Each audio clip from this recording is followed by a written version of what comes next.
오늘은 전세 계약 및 입주 과정에서 꼭 확인해야 할 5가지를 안내해 드리겠습니다.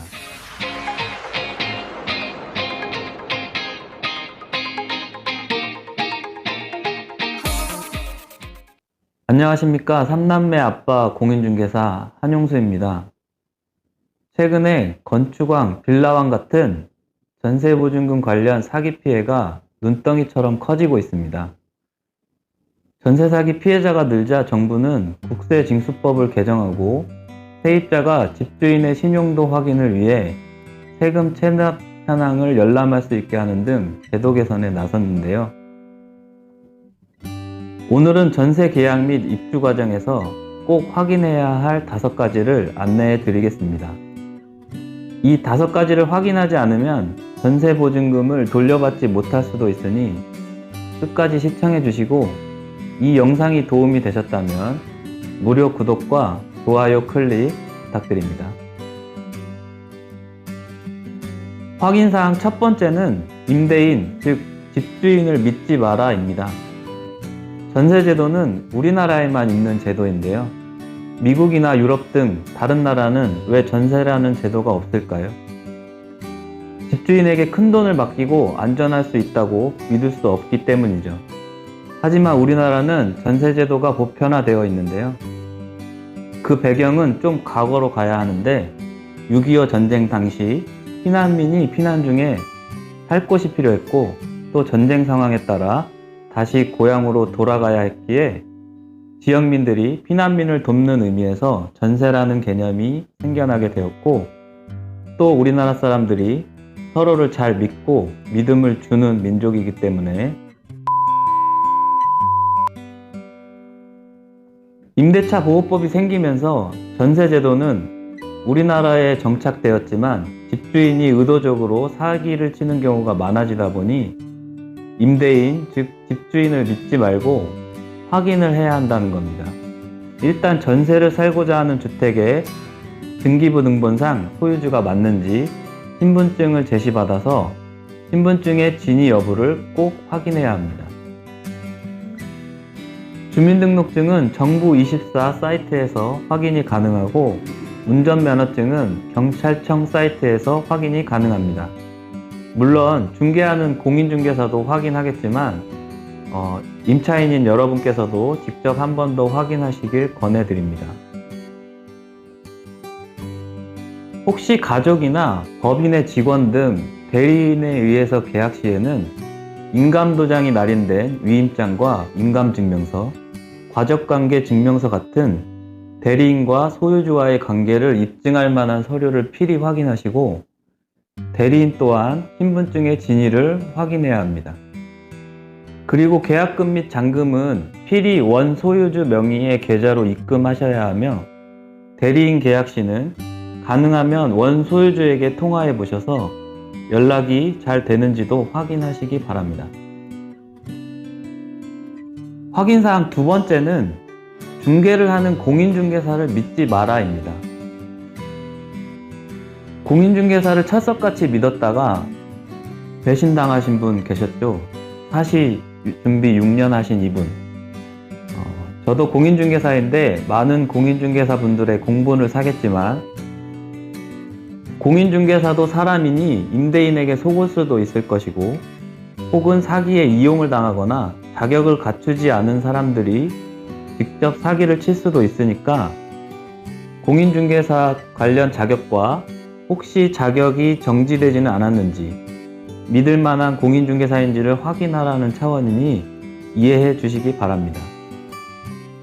중개하는 개업 공인중개사, 즉 합법적인 사무실을 갖추고 지자체에 등록된 자격을 갖춘 공인중개사로 해당 공인중개사 및 중개업소가 등록된 업소인지를 확인하셔야 합니다. 사무실에 비치된 등록증, 자격증, 신분증 등으로 확인이 가능하고, 등록번호와 주민번호, 연락처를 확인하셔서 관할 시군구청 중개업무 담당 부서에 확인하시면 등록 여부를 확인하실 수 있고, 지자체에서 발행한 관련 신분증도 확인해 보시면 좋겠습니다. 확인사항 세 번째는 나는 집주인에게 대항력이 있는가입니다. 1960, 70년대의 민법만으로는 집주인이 소유권을 다른 사람에게 매도하거나 강제 경매되었을 때 임대차는 민법상 채권이라서 임차인은 즉 세입자는 물건인 소유권자에게 법적으로 대항할 수가 없었습니다. 그러다 보니 할 수 없이 길거리에 나앉는 사람들이 많았는데요. 그래서 1981년 주택임대차보호법 제정 이후 수많은 개정을 거쳐 임차인을 보호하는 역할을 해왔고 임차인은 강력한 소유권자에게 대항할 수 있게 되었는데요. 주택임대차보호법은 임차인을 보호하기 위한 법률이지만 임차인이 보호를 받으려면 해당 법률에서 요구하는 조건을 갖추어야만 보호가 가능해집니다. 많은 분들이 아시겠지만 처음 접하시는 분들을 위해서 다시 한번 강조하면 소유권자에 대해서 임차인이 대항력을 갖추려면 해당 주택을 점유, 즉 실거주와 전입신고가 필요하고 이 상태를 유지하여야 합니다. 이렇게 실거주와 전입신고를 하게 되면 전입신고를 한 다음날 0시부터 이후 변경되는 소유주에게 대항력을 갖추게 되어 해당 주택이 매매가 되거나 경매로 넘어가도 매수자 또는 낙찰자에게 임대차 계약기간과 보증금 반환을 요구할 수 있게 됩니다. 대항력이 전입신고 다음날 0시부터 발생하다 보니 이 법을 악용하는 사례도 발생하고 있습니다. 보통 전세 잔금일, 즉 이사일에 전입신고를 하게 되는데 잔금을 받은 날에 집주인이 은행으로 달려가서 대출을 실행하고 근저당권을 설정하게 되면 임차인의 대항력이 근저당권 다음에 후순위로 밀리게 되기 때문입니다. 선순위, 후순위 관련 문제는 확인사항 네 번째 부분에서 자세히 설명드리도록 하겠습니다. 이런 상황을 예방하기 위해서는 중개한 공인중개사에게 요청하여 계약서 특약에 현재 등기부 등본상에 잔금일 다음 날까지는 해당 주택에 추가 대출을 받거나 기타 권리 설정을 하지 못하도록 명시하는 것이 좋겠고, 잔금일 이사 당일에는 꼭 전입신고를 해야 하며 이사하기 이전 주택이 전세가 아니라서 대항력 유지가 필요하지 않다면 이사일 전에 집주인의 허락을 받아서 전입신고를 미리 하는 방법도 추천드립니다. 확인사항 네 번째는 나의 대항력은 막강한가? 그렇지 않다면 내 대항력의 순위는 어떻게 되는가입니다. 이 내용을 확인하려면 등기부 등본을 보셔야 하는데 등기부 등본에는 갑구와 을구라는 항목이 있습니다. 갑구에는 소유권과 관련된 사항이 기록되고 을구에는 소유권 이외의 권리가 기록되게 되어 있습니다. 화면에 보시는 것처럼 현 소유자의 소유권 이외에 갑구와 을구에 다른 설정이 전혀 없는 상태에서 전세계약을 하고 그 상태 그대로 내가 대항력, 즉 실입주와 전입신고를 해서 대항력을 갖췄다면 나의 대항력은 막강한 아이언맨이 될 수 있습니다. 이런 경우를 경매에서는 선순위 임차인이라고 합니다. 그 이후에 매매나 경공매 등 어떠한 경우에서든 소유권이 변경되어도 나의 전세 임대차 권리는 보장받게 되는 것입니다. 하지만 내가 대항력을 갖추게 되는 날 이전에 다른 권리들이 기록되어 있다면 그 순위를 따져봐야 하는데 갑구와 을구에 있는 기록들을 날짜별로 나열해보고 내가 대항력을 갖춘 날짜보다 먼저 설정된 것이 있는지 확인해야 합니다. 여기서 중요한 것이 말소 기준 권리입니다. 경매에서도 매우 중요한 부분인데요. 말소 기준 권리는 저당권과 근저당권, 압류와 가압류, 담보가등기, 경매 기입등기, 배당 요구 전세권 이렇게 총 5종류인데 전세계약 단계에서 대부분 문제가 되는 것은 근저당권, 즉 은행 대출 관련 설정 부분입니다. 화면에 보시는 것처럼 만약에 전세계약을 하려는 주택에 내가 대항력을 갖추기 전에 이 말소 기준 권리가 선순위로 있다면 나의 대항력은 슈트벗은 아이언맨인 후순위 임차인이 되는 것입니다. 이럴 때는 가능하면 계약을 보류하고 전문가의 조언을 받으셔야 합니다. 그럴 일은 많지 않겠지만 그 주택에 꼭 계약을 해야 한다면 잔금일 전에 선순위 권리를 말소하는 조건을 특약에 꼭 포함하여 계약하셔야 내 전세 보증금을 지키실 수 있습니다.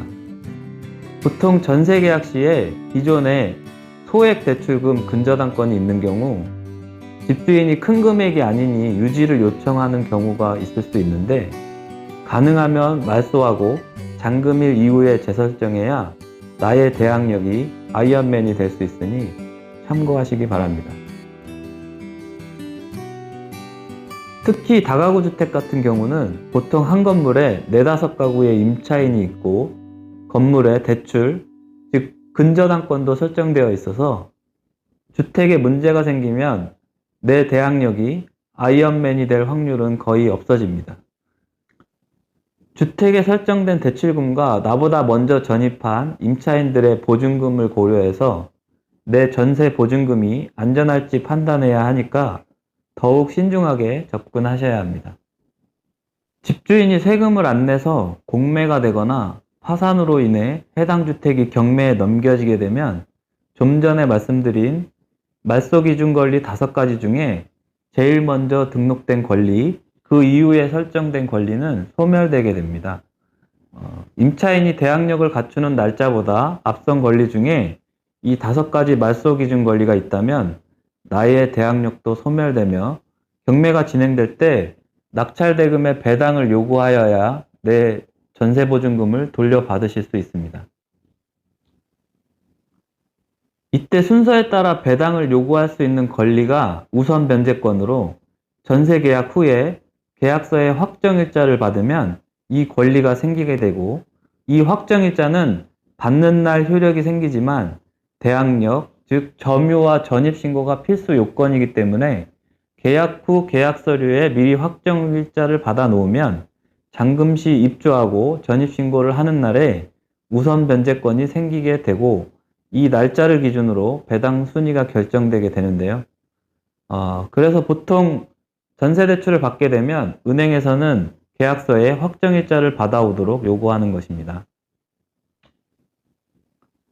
마지막 5번째 확인사항으로 전세계약을 하려는 주택의 매매 및 전세가 시세를 확인하여야 합니다. 제대로 된 시세 체크를 하지 못하면 내가 살고 있는 집이 요즘 말하는 깡통 전세가 될 수 있거든요. 아파트 같은 경우는 그래도 관련 데이터도 많고 여러 기관에서 시세를 정확하게 안내하고 있어서 확인이 쉬운 편이지만 최근 사고처럼 빌라, 즉 다세대나 다가구 주택은 시세가 정확하지 않고 매매가 또는 전세가를 허위로 높여서 시세 대비 90% 이상 전세를 놓는 갭 투자가 많다 보니 각별한 주의가 필요합니다. 시세 대비 90% 전세가면 해당 주택에 문제가 생겨서 경매가 될 때는 시세의 50에서 60%도 안 되는 가격에 낙찰될 확률이 높은데 현재는 경매 집행 비용, 미납 국세 등을 임차보증금보다 우선 지급하게 됩니다. 화면 보시면 개선을 한다고 해도 시세 대비 전세가액이 너무 높게 되면 당연히 전세보증금 중 일부 또는 전부를 반환받지 못하는 경우가 발생하게 됩니다. 이러한 문제를 예방하려면 내가 거주하려는 주택의 전세 및 매매 시세를 면밀하게 확인해 보는 것이 중요하겠습니다. 추가적인 예방대책으로 전세보증금 반환, 보증보험 가입을 꼭 해야 합니다. 보증보험에 가입하게 되면 해당 주택에 문제가 발생했을 때 보증회사에서 우선 전세보증금을 임차인에게 돌려주고 해당 주택에 대해 경매 절차 등의 과정에서 보증금을 회수하게 되는데요. 문제가 발생되었을 때 개인의 보증금을 돌려받으려면 절차도 복잡하고 시간도 오래 걸리면서 전액 반환이 어려운 경우가 많으니 가능한 전세 계약 시 보증보험 가입을 하는 것이 좋겠습니다. 오늘은 전세 사기 피해 예방을 위해 꼭 확인해야 할 사항 5가지를 알아보았는데요. 물론 제도적으로 보완을 지속하겠지만 내 재산을 지키는 문제이니만큼 전세 계약을 앞두고 있거나 준비 중이신 분들께 좋은 참고사항이 되었으면 좋겠습니다. 다음 시간에 더 좋은 내용으로 찾아뵙겠습니다. 감사합니다.